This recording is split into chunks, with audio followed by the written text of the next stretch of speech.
Doctor Mohan Varghese, ഭീകരവാദത്തിന് ഇനി അമേരിക്കയുടെ മണ്ണിൽ ഇടം കൊടുക്കില്ല എന്നൊരു ശക്തമായ സന്ദേശം കൂടിയല്ലേ ഇത്തരം തീരുമാനങ്ങളിലൂടെ ട്രംപ് നൽകുന്നത്? ഭീകരവാദത്തിന് അമേരിക്കൻ മണ്ണിൽ സ്ഥാനമില്ല എന്ന ഉറക്ക പ്രഖ്യാപനം മാത്രമല്ല, അത് പ്രവൃത്തിയിലേക്ക് കൂടി നീങ്ങുന്ന ഒരു ഘട്ടമാണ് ഇത്. അപ്പോൾ ഇവിടെ വരുന്ന ഒരു കാര്യമെന്ന് പറഞ്ഞാൽ ഗ്ലോബൽ ടെറർ എന്ന് പറയുന്നത് അമേരിക്കയെ മാത്രമല്ല ഇന്ത്യയും ബാധിക്കുന്ന, അതുപോലെ ഒരുപാട് രാജ്യങ്ങൾ, യൂറോപ്യൻ രാജ്യങ്ങളെ, ഒരു പരിധിവരെ ചൈനയുടെ പടിഞ്ഞാറൻ ഭാഗങ്ങളെ ഉൾപ്പെടെ ബാധിക്കുന്ന വിഷയമാണ് ഗ്ലോബൽ ടെറർ. ഇതിൽ ഗ്ലോബൽ ടെറർ എമിനേറ്റ് ചെയ്യുന്ന സെൻറ്റേഴ്സ് പലപ്പോഴും മധ്യപൗരസ്ത്യ പ്രദേശത്തെ ചില ഇടങ്ങളാണ്. അല്ലെങ്കിൽ അഫ്ഗാനിസ്ഥാൻ മുതൽ അങ്ങ് ആഫ്രിക്കയുടെ വടക്കൻ ആഫ്രിക്കൻ തീരങ്ങൾ വരെ നീളുന്ന ആ മേഖലയിൽ നിന്നും കടന്നു വരുന്ന വലിയ തോതിലുള്ള റാഡിക്കൽ റൈറ്റ് വിങ് എക്സ്ട്രീമിസം, അത് അമേരിക്കയെ മാത്രമല്ല ലോകത്തെ പല രാജ്യങ്ങളെയും ബാധിക്കുന്നു. അങ്ങനെയെങ്കിൽ അത് കണ്ടെയ്ൻമെൻറ്റ് ഓഫ് കമ്മ്യൂണിസമായിരുന്നു പണ്ട് കാലത്ത് അമേരിക്കയുടെ ഒരു പ്രധാനപ്പെട്ട പ്ലാങ്ക്. അത് ശീതയുദ്ധകാലത്തൊക്കെ കമ്മ്യൂണിസത്തിൻ്റെ സ്പ്രെഡിനെ കണ്ടെയ്ൻ ചെയ്യുക. ഇപ്പോഴതല്ല, റാഡിക്കൽ ഇസ്ലാമിൻ്റെ സ്പ്രെഡിനെ കണ്ടെയ്ൻ ചെയ്യുക. അത് അമേരിക്കയുടെ മണ്ണിലേക്ക് എത്തിയിരിക്കുന്നു, യൂറോപ്പിൻ്റെ മണ്ണിലേക്ക് അതിനേക്കാളും മുമ്പ് എത്തിയിരിക്കുന്നു.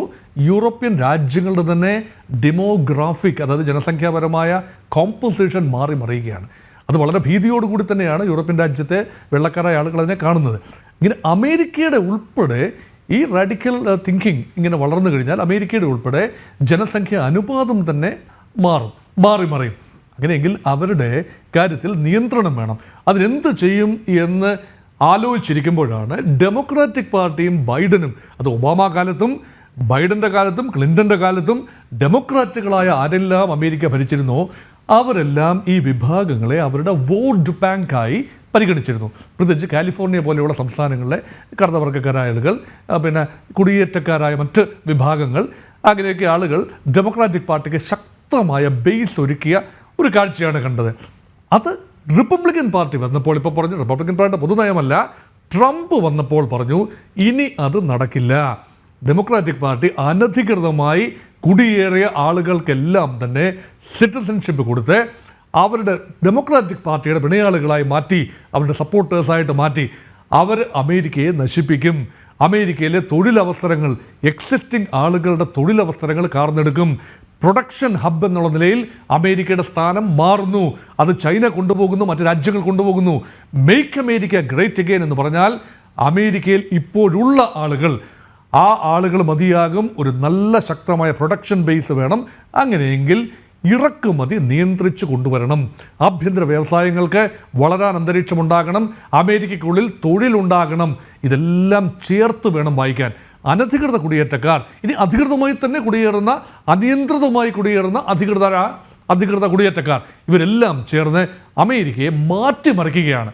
ഒരു കാലത്ത് ആവശ്യമായിരുന്നു. കാരണം അമേരിക്കയുടെ വളർച്ചയുടെ പടവുകളിൽ ഇന്ത്യയിൽ നിന്നും ആഫ്രിക്കയിൽ നിന്നും ചൈനയിൽ നിന്നും യൂറോപ്യൻ രാജ്യങ്ങളിൽ നിന്നും ഒക്കെ കാലാകാലങ്ങളായി കുടിയേറിയ ആളുകളാണ് ഇന്നത്തെ ആധുനിക അമേരിക്കയെ സൃഷ്ടിച്ചത്.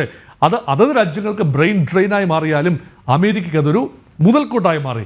എന്നാൽ ഇന്നങ്ങനെയല്ല. അമേരിക്ക ഒരു സർട്ടൺ സ്റ്റേജിൽ നിൽക്കുകയാണ്. ഇനി മുന്നോട്ട് പോയാൽ കൂടുതലും വരുന്നത് ഈ സിറിയൻ അഭയാർത്ഥികളെ പോലെയുള്ള ആളുകളാണ്.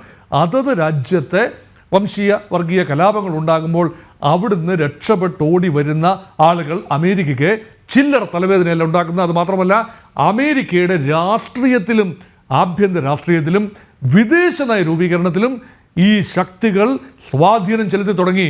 അത് അനുവദിക്കാനാവില്ല. അതുകൊണ്ടാണ് കർശനമായ നിലപാടുകളും നിയമങ്ങളും ഉണ്ടാകണം. അതാണ് നിയമം ഉണ്ടായി. ഗൊൻറ്റനാമോ ബേയിലേക്ക് ആളുകളെ അയക്കാൻ, ക്രിമിനലുകളെ, വിദേശത്ത് നിന്ന് രേഖകളില്ലാതെ എത്തി അവിടെ താമസമാക്കിയ പൗരത്വമില്ലാത്ത ക്രിമിനലുകളെ മാത്രമായി തെരഞ്ഞുപിടിക്കുന്നു. എല്ലാ അനധികൃത കുടിയേറ്റക്കാരെയല്ല, ക്രിമിനലുകളെ. അവരെ പുറത്താക്കുന്നത് വെറുതെ ഒരു എക്സിക്യൂട്ടീവ് ഓർഡറിലൂടെയല്ല, മറിച്ച് നിയമനിർമ്മാണത്തിലൂടെ തന്നെ. ഇവിടെ ഓർക്കണം, ഡെമോക്രാറ്റുകളുടെ ഒരു വിഭാഗവും, പ്രത്യേകിച്ച് 7 സ്വിംഗ് സ്റ്റേറ്റുകളിലെ 5 സ്റ്റേറ്റുകളുടെ ഡെമോക്രാറ്റിക് സെനറ്റേഴ്സ് ഉൾപ്പെടെ, ഡെമോക്രാറ്റിക് ഹൗസ് ഓഫ് റെപ്രസെൻറ്റേറ്റീവ്സിലെ അംഗങ്ങൾ ഉൾപ്പെടെ ഈ ബില്ലിനെ പിന്താങ്ങി എന്ന് പറയുമ്പോൾ എക്രോസ് ദ ഫ്രോണ്ടിയർ ട്രംപിൻ്റെ കുടിയേറ്റ വിരുദ്ധ നയങ്ങൾക്ക് സ്വീകാര്യത അമേരിക്കയ്ക്കുള്ളിൽ ലഭിക്കുന്നു.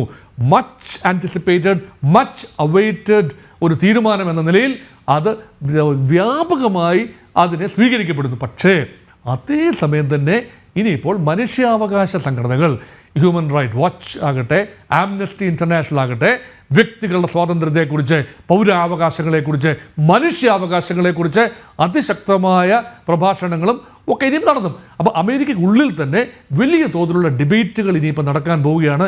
ആ ഡിബേറ്റ് ലോകത്തും ആകമാനം വ്യാപിക്കാനുള്ള നാന്ദി കുറിച്ചിരിക്കുകയാണ് ഈ നിർണായക തീരുമാനങ്ങളിലൂടെ ഡൊണാൾഡ് ട്രംപ് ചെയ്തിരിക്കുന്നത്.